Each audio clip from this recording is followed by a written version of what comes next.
கோவை மாநகராட்சி அத்திக்குட்டை பகுதியில் உள்ள அங்கன்வாடி மையத்தில் உள்ள குழந்தைகளுக்கு விளையாட்டு பந்துகளை வழங்கிய அமைப்புசாரா பொது தொழிலாளர் சங்கத்தினர்.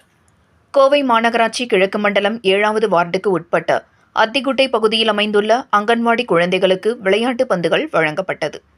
இந்த நிகழ்வில் கோவை மாவட்ட அமைப்புசாரா பொது தொழிலாளர் சங்கம் AITUC கிழக்கு மண்டல பொதுச் செயலாளர் KC மூர்த்தி, பொருளாளர் R சசிகுமார், பிரபு ஆகியோர் கலந்து கொண்டு குழந்தைகளுக்கு விளையாட்டு பந்துகளை வழங்கியும் குழந்தைகளுடன் பந்து விளையாடியும் மகிழ்ச்சி அடைந்தனர் என்பது குறிப்பிடத்தக்கது.